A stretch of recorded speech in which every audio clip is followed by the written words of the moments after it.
Hello, नमस्ते। ज्योति की German diary में तो अगर आप मेरे पुराने एपिसोड्स को देख रहे होंगे तो मैं बता दूं कि मेरा बेटा यहाँ 2021 में जर्मनी में कोरोना टाइम पे हुआ।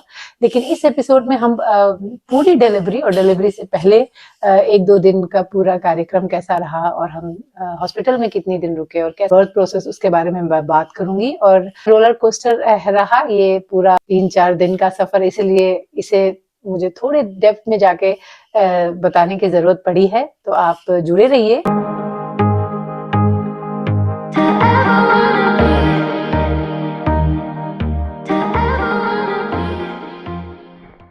और ये खुशखबरी थी मेरे बेटे के जन्म। तो सुनिए ये प्यारा सा सोहर का गीत जो बिहार में बहुत फेमस है, गाते हैं बच्चे के जन्म में। और उसके बाद मैं अपनी कहानी स्टार्ट करती हूँ। जुग जुग जिये सुललनवा भवनवा के भाग जागल हो, ललना लाल हुई है कुलवा के दीपक मनवा में आस जागल हो। जितने भी मेरे अपॉइंटमेंट्स लास्ट के रहे वो 38, 39 और 40 वीक्स में, अब तक में जितनी भी चेकअप्स थी प्री नेटल की मेरे गायनेकोलॉजिस्ट से, वो बहुत कुछ अच्छा रहा। मुझे कोई भी हेल्थ इश्यूज नहीं थे और कोई भी प्रॉब्लम नहीं आई पूरी प्रेगनेंसी में। लेकिन जैसे जैसे ड्यू डेट मेरा नजदीक आ रहा था, एंजाइटी बढ़ रही थी। हर प्रेगनेंसी और हर चाइल्ड बर्थ स्पेशल होता है एक मदर के लिए, तो मैं थोड़ी तो नर्वस थी।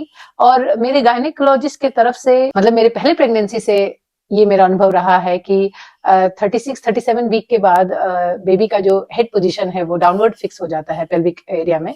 और गायनेकोलॉजिस्ट बहुत क्लियर हिंट देती है नॉर्मल बर्थ या सिजेरियन बर्थ को लेके। लेकिन यहाँ ये चीज मुझे थोड़ी सी खटकी, क्योंकि मैं पूछती रही अपने गायनेकोलॉजिस्ट से कि बेबी का हेड अभी तक पोजीशन में नहीं आया है, और वो मुझे हमेशा यही करके संभावना देती गई कि प्रसव पीड़ा के साथ भी हेड पोजीशन हो सकता है। और मैं इस चीज को लेके बहुत क्लियर नहीं थी। मेरा ड्यू डेट 19 को था और मेरा बच्चा 2 दिन बाद पैदा हुआ, 21 तारीख को जनवरी में। और 19 तक कोई पेन नहीं, कुछ नहीं। और जो लास्ट मेरा अपॉइंटमेंट रहा वो 48 वीक से वो 19 को ही था। और सारा वहाँ हार्ट बीट का है, वो सारा हुआ वहां पर। और गायनेकोलॉजिस्ट मुझे बार बार यही बोलती थी कि नहीं, सब कुछ ठीक है, हार्ट बीट बढ़िया है और कोई भी कंसर्न वाली बात नहीं है, तो हम वेट करेंगे।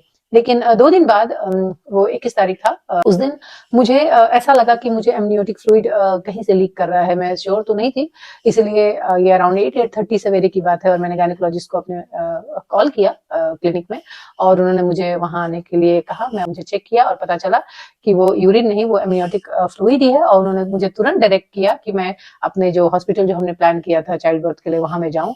वहां हम गए और यहाँ से स्टार्ट होती है कहानी।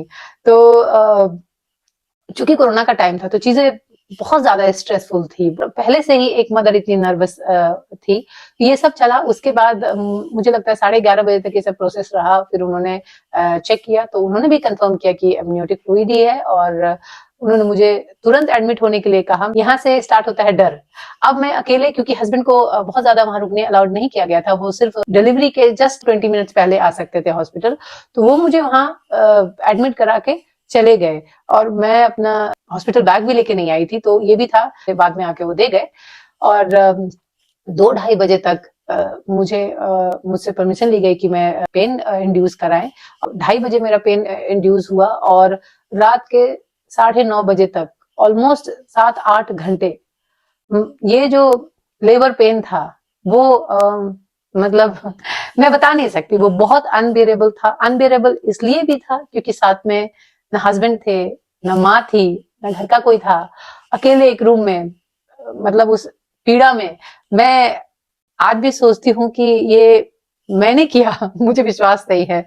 वहां ये है कि एक बेल होता है और आप उसे दबाएं, और आपको जो भी प्रॉब्लम है, वहां की जो मिडवाइफ्स हैं वो आके आपको असिस्ट करेंगी। कि मुझे लगा ये सब होने के बाद कि थोड़ी शॉर्टेज थी, और नाइट ड्यूटी में थोड़ी ओल्ड स्टाफ भी थी, मतलब मैच्योर स्टाफ। तो मेरा एक्सपीरियंस मैं कहूंगी अब तक हॉस्पिटल जाने और रात के 9:30-10 बजे तक में ओके रहा। मतलब मैं बहुत सेटिस्फाइड नहीं थी पूरे इस प्रोसेस से। और बार बार मुझे दर्द, हर 10-15 मिनट में मेरा दर्द मतलब डबल ट्रिपल टाइम्स हो रहा था। और वो आके चेक करके जाती थी, नहीं अभी नहीं, अभी नहीं, आपको वेट करना पड़ेगा। मुझे कुछ भी इंडिकेशन नहीं दिया जा रहा था कि कितना और मुझे वेट करना है, बच्चा आज होगा या कल होगा। और चूंकि मेरी ये सेकंड प्रेगनेंसी, तो वो बार बार मुझे आके एश्योर करती थी कि अरे इसमें ज्यादा टाइम नहीं है, ये आपका सेकंड प्रेगनेंसी है, ये ठीक से हो जाएगा। लेकिन 9-10 घंटे लेबर पेन के बाद मुझे ये फीलिंग तो नहीं आ रही थी कि कुछ भी ठीक होने वाला है। फिर और मुझे मतलब अपने रूम से लेके मुझे लेबर रूम तक मुझे वॉक करके जाना था, और वो 1.5-2 मिनट का वॉक था। मैं उस पेन में एक एक कदम मेरे लिए मतलब ऐसा लग रहा था कि मैं हिमालय पर्वत पे चढ़ रही हूँ। मुझे वहां वॉक करके जाना था, मैं दीवार पकड़ पकड़ के धीरे धीरे वॉक करके, मतलब साथ में कोई मिडवाइफ भी नहीं थी कि जो मुझे पकड़ के, मुझे बस वो जो रूम में माइक्रोफोन लगा हुआ रहता उसमें वो बोलते थे कि आप क्राइजाल आ जाइए, जो डिलीवरी रूम है, हम वहां चेकअप, वहां मैं जाती थी, वहां मुझे चेकअप किया जाता था कि नहीं अभी नहीं है, अभी टाइम लगेगा। वापस मैं अपने रूम में आती थी, फिर उसी पीड़ा में मैं रहती थी। तो ये प्रोसेस मुझे लगता है 2-3 बार चला। उसके बाद से मेरी हिम्मत नहीं हुई कि मैं अपने बेड से उठ सकूं।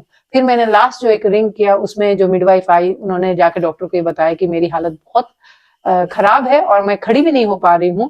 फिर उन्होंने मेरा जो बेड है, वो व्हील वाला बेड होता है, आप उसे लेके स्ट्रेचर की तरह आप उसे लेके जा सकते हैं, तो वो लोग मुझे लेके डिलीवरी रूम लेके गए, और वहां जो डॉक्टर थी नाइट ड्यूटी पर, उसने मेरा चेकअप किया और उसने मुझे ये इंडिकेट किया कि यूट्रस है वो प्रिपेयर नहीं हो रहा है, या फिर बच्चे का हार्ट बीट स्लो हो रहा है, चीजें थोड़ी कॉम्प्लिकेट होती जा रही हैं, बच्चा स्ट्रेस में है, तो हमें ऑपरेशन करना पड़ेगा। ये जो वर्ड था रात के 11 बजे, मतलब एक बॉम्ब की तरह गिरा मेरे ऊपर। और मैं चूंकि पहले से 9-10 घंटे पेन में थी, मतलब मैं सोचने की शक्ति एकदम से खत्म। मुझे यही नहीं समझ में आ रहा था कि वो क्या बोल रही है, वो कह भी रही थी तो मुझे सुनाई नहीं दे रहा था, क्योंकि मैं अपनी पीड़ा में इतनी ज्यादा वसीभूत थी कि मैं उस बता नहीं सकती।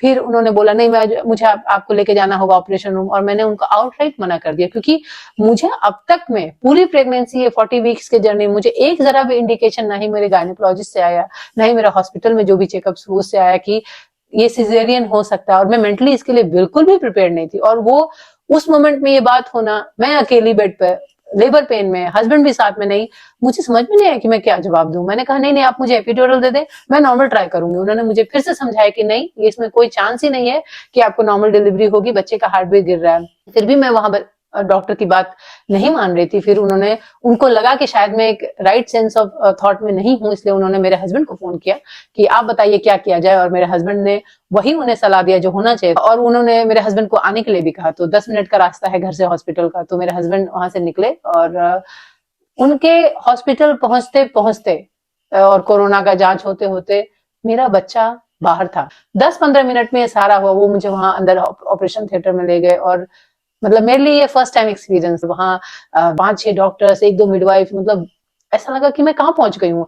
इतना ठंडा रूम, बॉडी ऐसे कांप रही थी, लगता था कि कुछ हो गया है।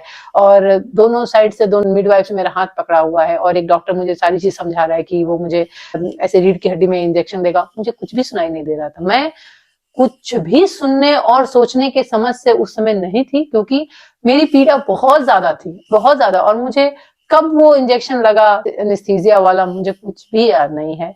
और सिजेरियन हुआ। वो एक मोमेंट था जब बच्चे की क्राई जो एक होती है, फर्स्ट क्राई, वो सुनाई दी। फिर लगा कि नहीं, सब कुछ ठीक है, सब कुछ ठीक हो जाएगा, मेरा बच्चा सही है। उसके लिए मुझे भगवान को बहुत बहुत मैंने धन्यवाद किया। और मेरे हस्बैंड बाहर पहुंच ही गए थे जैसे उन्होंने बच्चे को ऑपरेशन करके निकाला।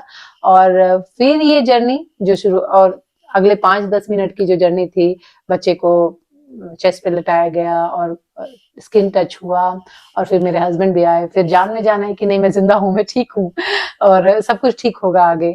और ये पूरी जो 2 घंटे 3 घंटे की ये नाइट ड्यूरेशन थी बच्चे के साथ, बॉडी इतना टायर्ड था कि सोने के अलावा उसके बाद मुझे कुछ भी नहीं सूझ रहा था। लेकिन चूंकि मेरी बेटी घर पे भी थी हमारे नेबर के पास, उसे भी अकेला बहुत देर हम नहीं छोड़ सकते थे रात के टाइम पे। तो मेरे हस्बैंड हमारे साथ 2-3 घंटे रूम में रुके, बच्चे को देखा, बच्चे को अपने पास लिया और कुछ तस्वीरें निकाली। उसके बाद वो घर आ गए। उसके बाद ये जो 2-3 दिन का जो ये टाइम था, ये बहुत ही डिफिकल्ट रहा मेरे लिए, क्योंकि मुझे इस पूरे प्रोसेस में जर्मनी के हॉस्पिटल्स में एक चीज की कमी लगी कि वो है कंपैशन। आप सब कुछ रूल्स और सब कुछ रेगुलेशन, सब कुछ पॉलिसीज के हिसाब से नहीं करते हैं। कुछ चीजें ऐसी भी होती है कि जो एक ह्यूमन टू ह्यूमन है, मतलब आप किसी का दर्द भावुकता से समझे, ना कि इसलिए समझे कि आप एक मिडवाइफ हैं या फिर आप एक नर्स हैं या फिर आप एक डॉक्टर हैं। ये चीज मुझे बहुत खली यहाँ, और ये चीज बहुत अलग थी इंडिया से। इंडिया में जो मिडवाइफ्स थी उन्होंने बहुत मेरा ख्याल रखा था फर्स्ट प्रेगनेंसी में, बैक रब करना हुआ या फिर और भी छोटी छोटी जो एडवाइसेस होती हैं वो सब, लेकिन यहाँ ये सब मिसिंग था। उसके बाद स्ट्रगल स्टार्ट हुआ ब्रेस्ट फीडिंग का। चूंकि मैं सिजेरियन से बच्चा हुआ था तो मुझे फर्स्ट 3 डेज मुझे मिल्क बिल्कुल भी नहीं आया, लेकिन मुझे यहाँ मैं एक तरह से कहूंगी ये वर्ड फोर्स किया गया कि मैं बच्चे को ब्रेस्ट फीड कराऊं, और मेरे बॉडी में बिल्कुल ये ताकत नहीं थी कि मैं बच्चे को बैठ कर अपने गोद में लेकर बच्चे को ब्रेस्ट फीड कराऊं, और ये जानते हुए भी कि मिल्क प्रोडक्शन नहीं हो रहा है। मुझे ये टाइम नहीं दिया गया कि मैं एहसास करूं कि मेरे पास एक छोटा सा न्यूबॉर्न बेबी है।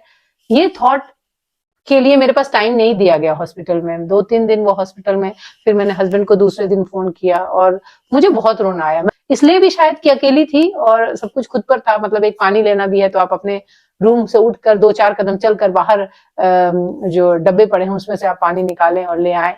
तो ऐसे देखने में बहुत बड़ी बातें नहीं है, छोटी छोटी बातें, लेकिन उस समय उस मोमेंट में एक औरत जो मदर बनी है, सिजेरियन से उसका बच्चा हुआ है, इतना बड़ा उसको सर्जरी हुआ है, मुझे लगता है कि थोड़ा सा और सपोर्ट और कंपैशन की जरूरत थी, जो कि मुझे नहीं मिली।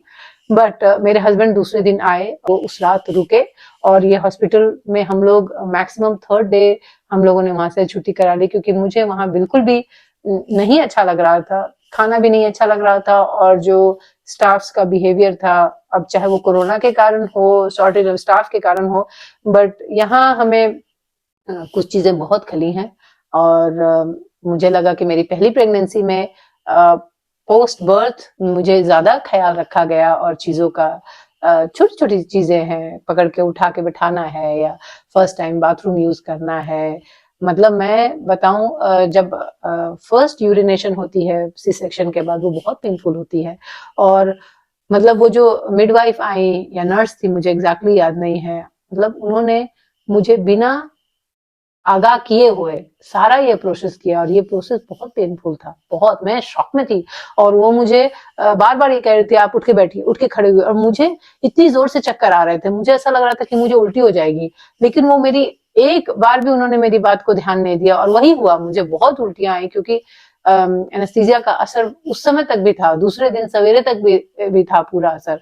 तो ये सारा कुछ रहा, और तकलीफें तो हुई, लेकिन हाँ, एक माँ जब एक बच्चे का चेहरा देखती है तो उसे मतलब उसके सारे दुख उसको याद नहीं रहते, और वो बच्चा ही याद रहता है। तो ऐसे रहा हमारे बच्चे का बर्थ स्टोरी। और मतलब मेरी ये आशा है कि आप लोग मेंटली जो भी इस प्रोसेस से गुजर रहा है या गुजरने वाला है या प्लान कर रहा है बेबी, आप इन बातों का जरूर ध्यान रखें कि आपके साथ आपका पार्टनर या फैमिली का कोई हो जो ऑपरेशन वाले रात आपके साथ रुके। हाँ, चीजें थोड़ी अलग होंगी, कोरोना नहीं है तो, लेकिन बहुत जरूरी है एक इमोशनल सपोर्ट का। वैसे तो एक मदर बहुत स्ट्रांग होती है, लेकिन उस कुछ पलों में मुझे ऐसा लगा कि मुझे जरूरत थी कि मुझे थोड़ा और सपोर्ट मिलता।